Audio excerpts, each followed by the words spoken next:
Olá pessoal, comandante Leonardo Matos aqui. Esse é o nosso Conexão Gel número 99. Hoje é sexta-feira, dia 18 de setembro de 2020. Eu inicio com uma notícia que considero importante, que é a visita do secretário de Estado Mike Pompeo. Essa visita começou ontem no Suriname, visita aqui na América do Sul. Iniciada ontem no Suriname, depois foi para Guiana. Hoje da Guiana ele parte para Boa Vista, aqui no Brasil, onde está previsto encontrar lá em Roraima com o nosso ministro de Relações Exteriores, e depois segue para a Colômbia.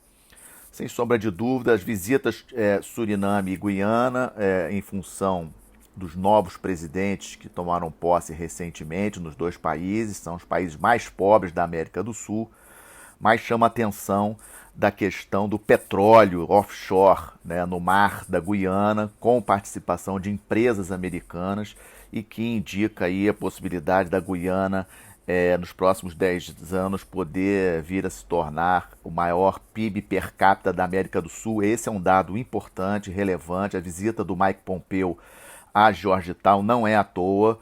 Ele não foi apenas cumprimentar o novo presidente da Guiana, que tomou posse em agosto, mas marcar presença dos Estados Unidos num país onde nós, Brasil, deveríamos estar também fortemente presentes, já que temos fronteira física com a Guiana. Então serve de alerta para a nossa diplomacia, para o governo federal, de que mesmo um país da magnitude dos Estados Unidos sabe da importância da Guiana, e o seu secretário de Estado foi lá fazer essa visita e marcar essa presença. Mas a visita mais importante vai ser na Colômbia.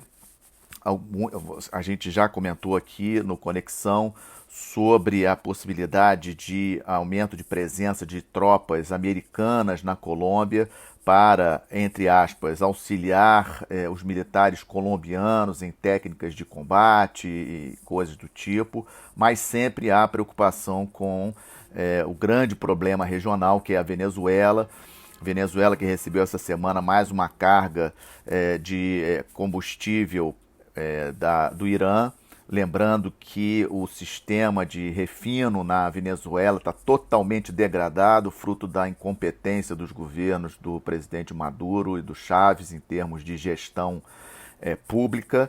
E o país com as maiores reservas de petróleo do mundo é obrigado a importar gasolina e outros produtos derivados de petróleo processados. E o Irã, que tem na carta, na mão, aquela carta assim no bolso, de que qualquer intervenção mais radical por parte dos Estados Unidos, o Irã reage lá no Golfo Pérsico. Então a Venezuela acaba comprando esse petróleo, essa gasolina do Irã.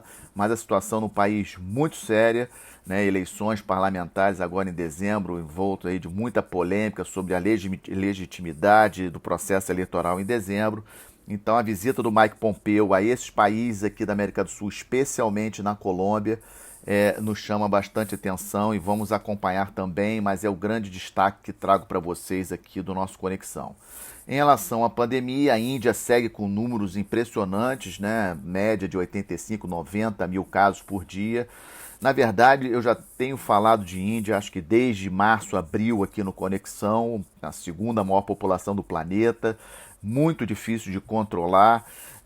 O primeiro-ministro tomou a decisão aí bastante radical de, no final de março, tocar lockdown no país inteiro, mas teve todo um processo de migração de grande massa da população da Índia para o interior, porque não tinha mais trabalho nas cidades. Então uma grande massa de indianos correu para as suas cidades no interior para poder tentar sobreviver, e obviamente isso acabou com o tempo vindo cobrar, né? Os números de mortos na Índia relativamente estão até ainda baixos, né, comparado com os números de casos, né? A Índia com esses casos em torno de 90 mil casos por dia, o dobro, mais do que o dobro do que tem Estados Unidos e Brasil, por exemplo. Então a Índia segue aí no segundo lugar geral de número de casos, terceiro ainda de mortes, mas acho que ainda vamos escutar ainda muito de Índia sobre essa questão.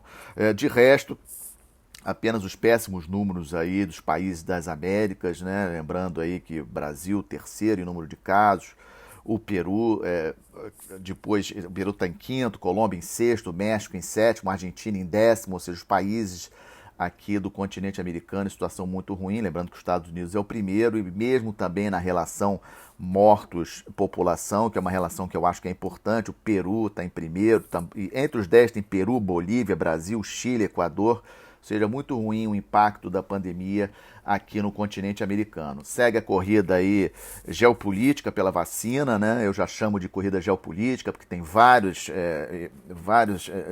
vazamentos de informação aí de serviços de inteligência dos países, de espionagem de russos, de chineses em alguns países em relação à vacina.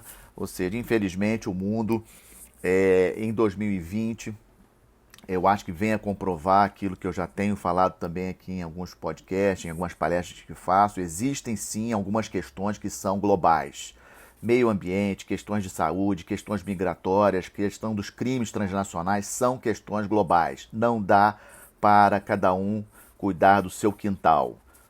O mundo está muito interconectado, os países precisam se entender, as organizações multilaterais precisam se reestruturar para atender às demandas mundiais. Infelizmente, as organizações multinacionais, como a ONU e as suas agências aí, como a Organização Mundial de Saúde, etc., não mostraram deficiências, não conseguiram gerenciar bem o problema da pandemia esse ano.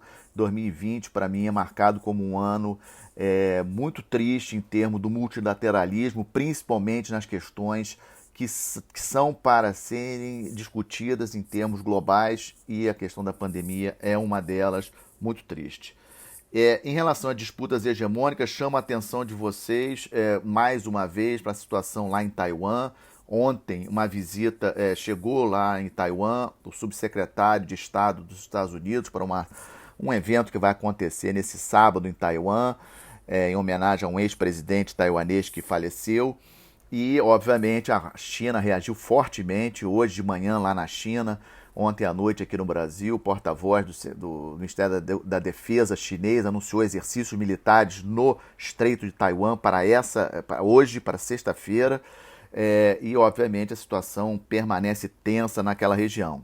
Já tenho dito também em vários podcasts, a situação de Taiwan é uma situação muito especial, diferente de Hong Kong, diferente da província de Xinjiang, lá com os uigures e os campos de, entre aspas, reeducação lá que os chineses impõem aos uigures, porque a Taiwan é um país estruturado, 30 milhões de habitantes, uma economia dentro do G30, tem forças armadas, e os Estados Unidos sabem disso, dão essas demonstrações de apoio justamente para cutucar a China, para provocar. A gente não pode esquecer que as eleições americanas são agora em novembro. Toda oportunidade que o presidente Trump tiver de cutucar a China, vai fazer. Não acredito numa escalada a nível de guerra aberta entre os dois países, mas a possibilidade de uma invasão até mesmo militar da China na ilha, em Taiwan, não pode ser descartado. Os chineses estão trabalhando forte nessa linha, né? Já mostraram determinação em relação a Hong Kong com a mudança da lei de segurança, e a situação de Taiwan é a situação que mais me preocupa naquela região.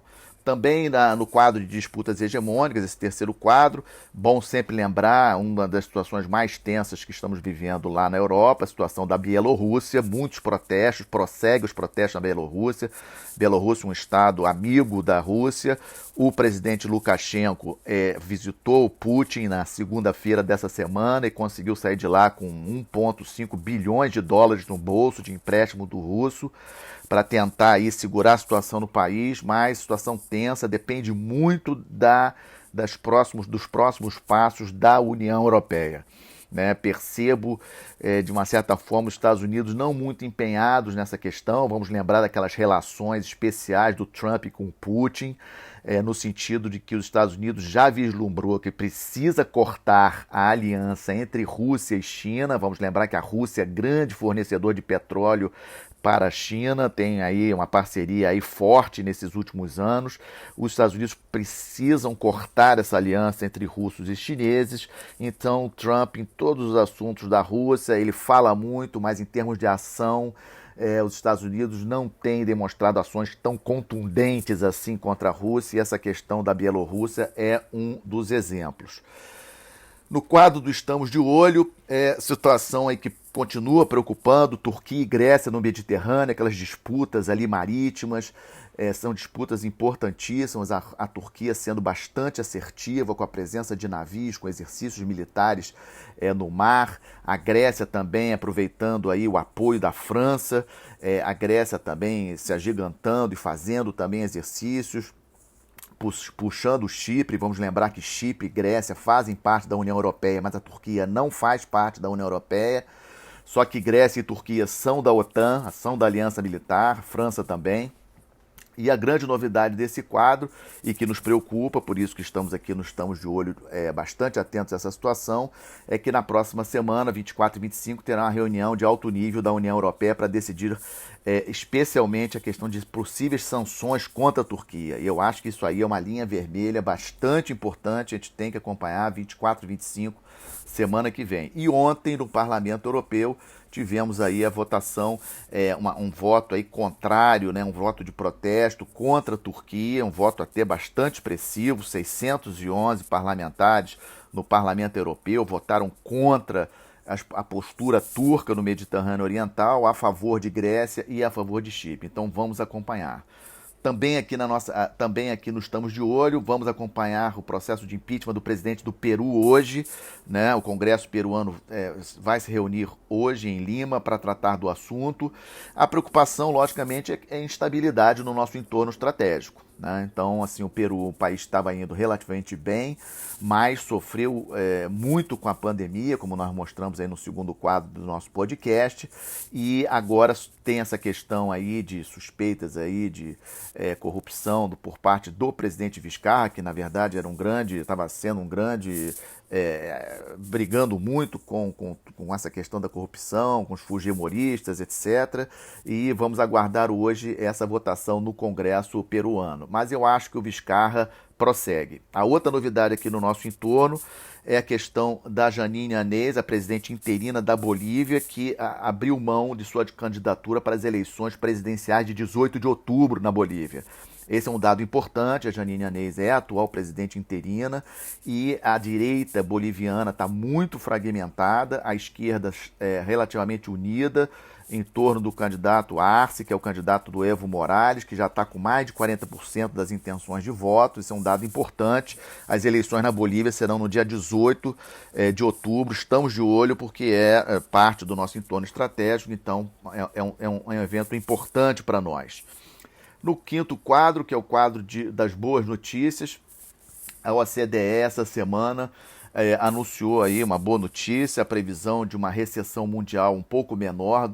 O último levantamento da OCDE tinha sido em junho, ela estava projetando em junho uma recessão mundial para 2020 de 6%, agora a previsão caiu para 4,5%, é uma boa notícia, sem dúvida, porque a questão da economia, sem sombra de dúvidas, é uma questão importante, e especificamente em relação ao Brasil, mais importante ainda, porque a previsão agora da OCDE é de uma queda de 6,5%, a queda prevista era de 7,4%, lembrando que em termos mundiais temos casos aí bem piores de queda durante o ano, prevista aí para a Índia, prevista para a Argentina, por exemplo, países europeus como Itália, como Espanha, com previsão de quedas, Reino Unido, previsões de queda no ano de 2020 bem superiores à queda prevista para o Brasil. Qualquer queda é ruim, mas uma queda menor é sim uma boa notícia. A economia, sem sombra de dúvidas, tem muita relação com a estabilidade social nos países, todos nós sabemos disso, e estamos de olho